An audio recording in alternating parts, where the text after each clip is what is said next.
SN Radio. It's all about what's next. Go to financialsurvivalnetwork.com and sign up for your free weekly newsletter. You'll also get 3 free reports. The Financial Survival Network.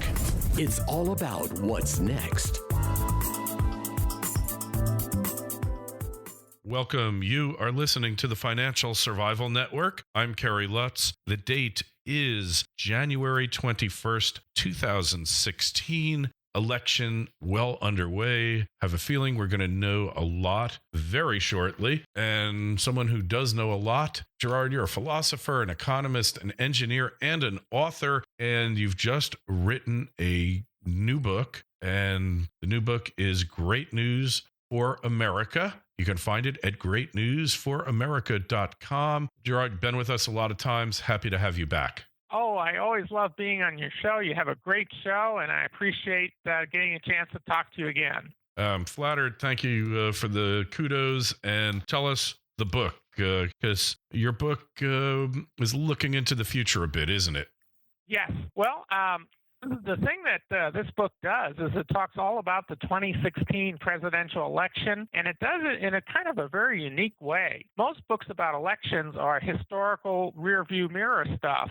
This does it differently. It tries to predict what's going to happen before, during, and after the presidential election in terms of its significance to the nation, to our economy, to our national security, and to the moral outrage and frustration of the American voter, who I could see back a year ago when I started to write the book was starting to formulate and take place. I went back to 1789 and I researched every big presidential election since then in detail, and I found a pattern that kept emerging. We have certain circumstances set up before we have a historic or critical presidential election. We have everything in place for just such an election this time around. And so I went ahead and studied it and also studied the numbers.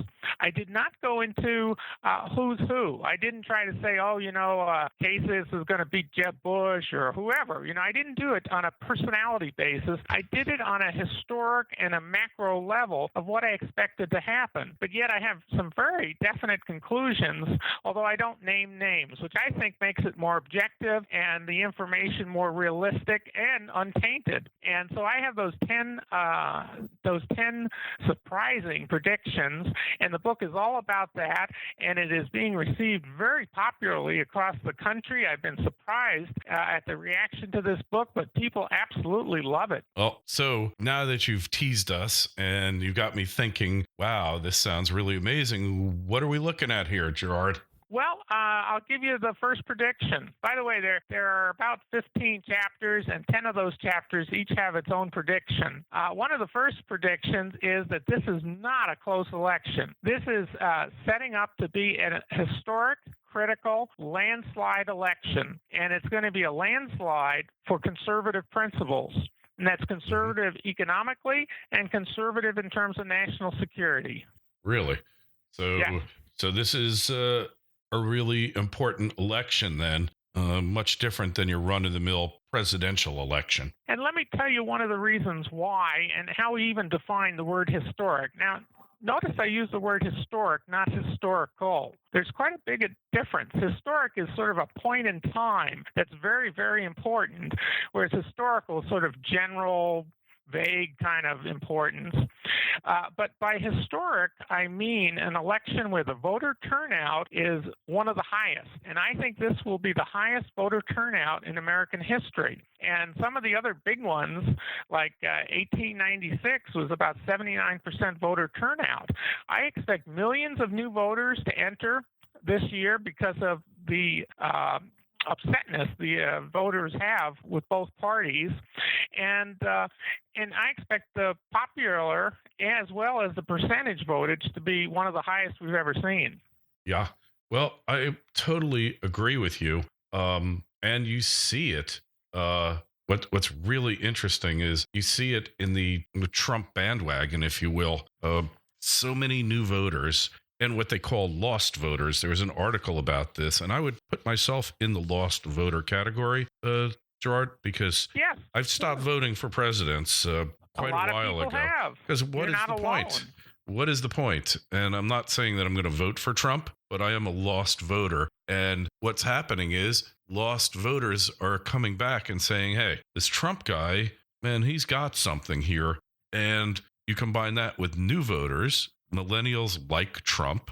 Maybe it's the reality TV. I don't know what the attraction is necessarily, but they like him. And then all the other things, he's saying if it's between him and Hillary, it'll be the largest turnout in history. And voter turnout, you hear the statistics of the percent of registered voters who actually show up. Problem is that most voter rolls throughout the country are so seriously out of date. Many people have moved, died.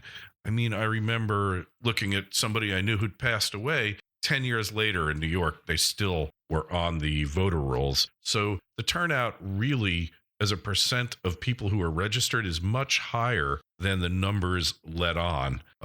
It might be 2/3, 60% of the real net voter registration probably turn out in these presidential elections. Yeah, and I'll tell you, one of the reasons you have historic critical presidential elections is that the electorate is upset about something. In other words, you don't get people really turned on to vote, or a lot of people, certain people who just don't get turned on very easily to vote unless there's really a reason behind it. And there's a tremendous amount of anger that has built up in the last 5 or 10 years among the electorate and being frustrated. Back in the days when I was on the radio in March 2010, talking about how bad Obamacare would be for our healthcare system, and by the way, all those predictions came true. In fact, they're worse than what I predicted. Oh, yeah, of course. Those people were upset. 2/3. The polling at that time was 67% of the American people didn't want Obamacare, and they went ahead with it anyway. So they had the historic election of 2010 where 63 House seats turned over. Then we had 2014 with a whole bunch of Senate seats turn over. And that anger is still building up because Obamacare is there. The national debt keeps growing. The last time I checked this month, it was $18.8 trillion and growing fast. It's probably higher than that in the last 2 weeks since I've checked. And so you've got this anger that's built up. And so people who, are on the margin and they say, oh, it doesn't matter, either party, they'll both do the same thing. Those kind of people are saying, hey, you know what? Time's up. I've been sitting back and not voting, and things are getting worse and worse and worse. It's harder to get a job. I'm worried about the San Bernardino massacre. I don't want some jihadist in my local neighborhood mall, shooting at me or shooting at my kids. And so you've got people who are really riled up, and they're going to go out and vote. And they're going to be people who never voted who are going to be voting. They're going to be people who used to vote but sort of gave up because, like you said, lost souls or lost people. And another phenomenon that I predict, which I think is very significant, is the realignment of the parties. Yeah. When you have a historic or critical election, the political parties actually change.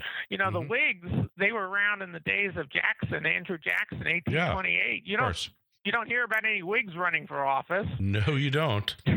And it turns out a lot of parties have come and gone, mostly minor parties, but some of the big parties have actually morphed and changed into different parties with different principles, different people, different characteristics, different agendas, and we're going to see that happen now. So I do predict, one of my predictions is the end of the Republican Party as we know it today. Good riddance. Good riddance to that snake den.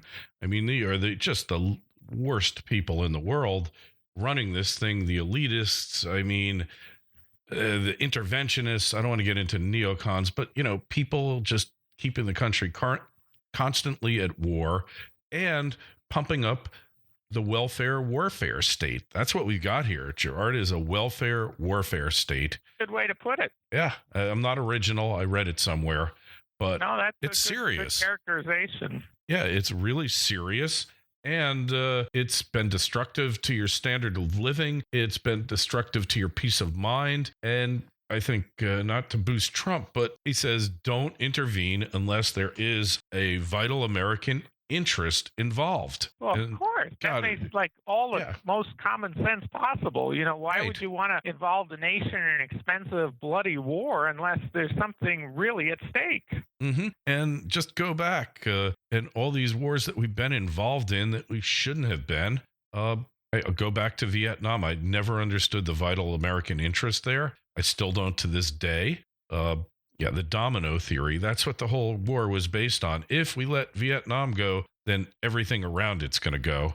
And then eventually they come here. Well, that was really disproven, wasn't it? So domino theory, not a reason to intervene overseas and send your young ones to get killed. It makes no sense.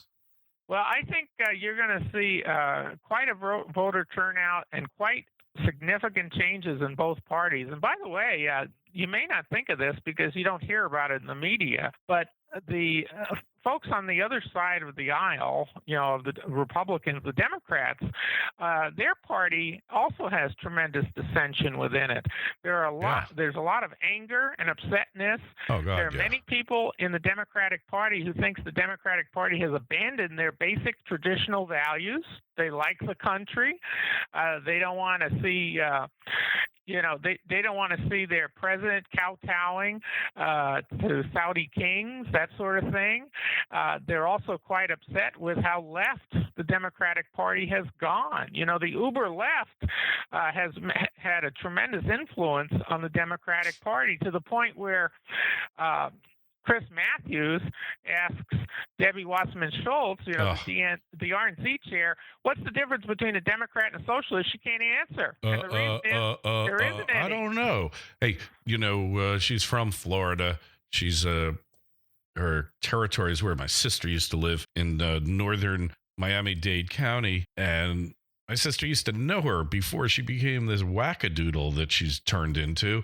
She was like an okay person, but you give somebody a little bit of power who has limited possibilities, and all of a sudden, they turn into Debbie Wasserman Schultz. So, yeah. Well, I'll tell you and by the way, the Bernie Sanders phenomenon is part of the uber left. The uber left, believe it or not, thinks that Hillary Clinton is too conservative for them. They want somebody more radical and more socialist. And so you've got a whole bunch of Democrats sort of breaking off from the mainstream, if you want to call it mainstream, the liberal stream Democratic Party, because they want them to be more socialist and Marxist, and some of them even want it to be a communist party. So you've got people way on the left, and then you have people in the Democratic Party who are the, if you will, Reagan Democrats or the JFK Democrats, who are much more traditional, have a strong America, those kind of Democrats who are for the working, labor, that sort of thing. You have those people disillusioned with the Democratic Party. So we have right now a political party realignment that's going on that's going to really shake things up, and I talk about that in the book too. And these millennials, I've written them off. I got to say, I raised 3 of them. My kids are great, and they're really overachievers, but they're not typical millennials here, Gerard. Really not. And I'm sure a lot of the reason why my kids turned out, knock on wood, so well is that the environment they were in, the community of like-minded overachievers. But I think they're going to come into their own. I see trends in them that I really do like. I'm a suburban person, grew up in the suburbs, and I don't want to know about cities, but the return to urban America and there's certain attitudes that the millennials have that I really do respect and like. So can't write that generation off yet is the point. Absolutely. And they evolve, too. They're going to evolve as the reality hits them and they see reality. Because a lot of times people go through college and are very idealistic. Then they get their first job and they realize life's a little bit different. They get their first paycheck, Gerard, their first paycheck. And they said, wait, I thought I was making $1,000 a week. You're in New York. I'm only getting $540. Where did all that money go? Yeah. Hey, and it's Churchill. Hey, if you're not 18 If you're 18 and not a liberal, you have no heart. If you're 40 and not a conservative, you have no mind. Yeah, that's a good one too. Yeah. So the book, how do we get it? What websites? I know you got a few. Great News for America is the name of the book. The website, if you want to read more about the book or my writings, is greatnewsforamerica.com. That's a new website we put in with new technology, and it's kind of I think it's a really nice looking website. People like it. And of course, you can buy it at Amazon in both print and Kindle editions. And it's also available through virtually any retail, not only in the U.S., but worldwide distribution. And so it's available pretty much anywhere, and it's a great book. It's going to surprise most people.